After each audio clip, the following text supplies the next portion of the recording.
आणि आता बातम्या पाहायच्यात सविस्तर। बातमी मुंबईतनं ठाकरे बंधूंच्या सभेपूर्वी नाशिकमध्ये भाजपकडून जोरदार शक्तीप्रदर्शन करण्यात आलंय। शहरातील अनेक प्रभागांमध्ये भाजप रोड शो करतंय। आमदार चित्रा वाघ यांच्या उपस्थितीमध्ये हा रोड शो केला जातोय। यात अनेक भाजप कार्यकर्ते सहभागी झालेत। नाशिकमध्ये भाजपनं शक्तीप्रदर्शन केल्याचं पाहायला मिळतंय।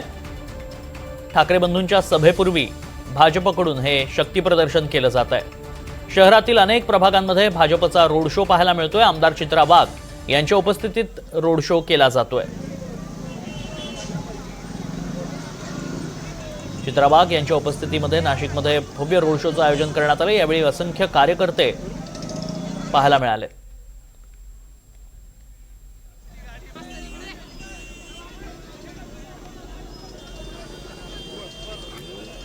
नाशिकमध्ये भाजपनं शक्तीप्रदर्शन केलंय। मुळात त्याला पार्श्वभूमी अशी आहे की ठाकरेंची सभा पार पडणार आहे आणि या सभेच्या आधीच भाजपनं शहरात गल्लोगल्लीमध्ये नाशिकच्या मुख्य रस्त्यांवरती हे शक्तीप्रदर्शन केल्याचं पाहायला मिळतं। रोड शोच्या माध्यमातून भाजपनं रॅली काढली होती आणि मोठ्या संख्येनं कार्यकर्ते, दुचाकीस्वार कार्यकर्ते यात सहभागी झाले होते।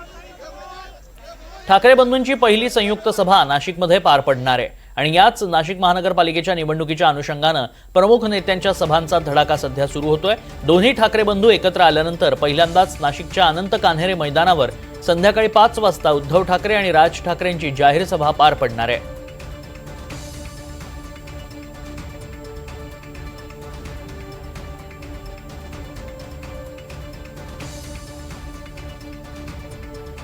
ठाकरे बंधूंच्या सभेपूर्वी मात्र नाशिकमध्ये भाजपनं शक्तीप्रदर्शन केल्याचंही पाहायला मिळालं। संध्याकाळी 5 वाजता ठाकरे बंधूंची सभा पार पडणार आहे, मात्र त्याआधीच भाजपनं रोड शो केलाय।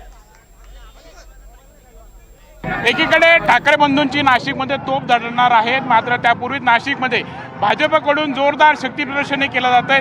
आपण आता बघितलं तर चित्राताई वाघ यांच्या उपस्थितीत हा रोड शो होतोय। ताई, कसा प्रतिसाद बघायला मिळतोय? अतिशय सुंदर आणि उत्साहजनक असा प्रतिसाद आहे। मी आता मसरूळमध्ये आहे, सकाळी मी गावामध्ये होते आणि लोकांचा खूप चांगला प्रतिसाद आहे। जनता जनार्दनाच्या आशीर्वादाने नगरपालिकेला भारतीय जनता पार्टी ही 1 नंबरला आली।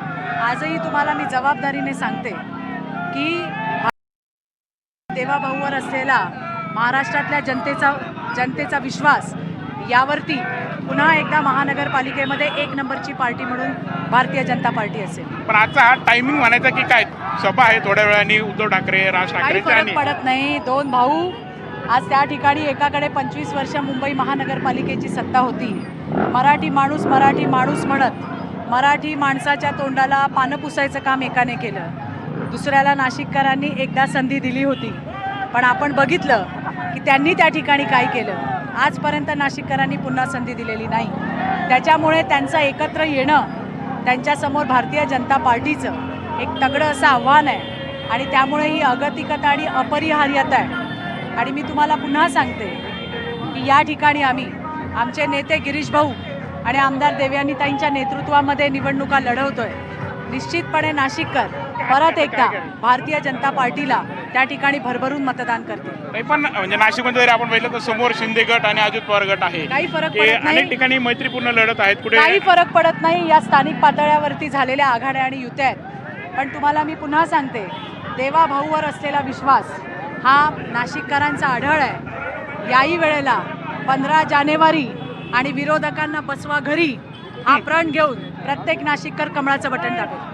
आपण बघत आहोत। खरं तर विश्वास व्यक्त केला जातोय नाशिकमध्ये आमची सत्ता येईल असं सांगितलं हे जात आहे। पण जर बघितलं तर प्रभाग क्रमांक 1 मध्ये सध्या ही रॅली सुरू आहे। आपण मागे जर बघितलं तर सुरुवातीपासूनच हा भाजपचा खरं तर बेल्ट हा समजला जातो आणि आता देखील आपण बघितलं तर उत्स्फूर्त असा प्रतिसाद बघायला मिळतोय। त्यासोबतच ठाकरेंच्या या युतीचा कोणताही परिणाम जो आहे तो जाणवणार नाही असं देखील त्यांनी म्हटलंय। कॅमेरा विकी पारसो, प्रांजल कुलकर्णी, NDTV मराठी, नाशिक।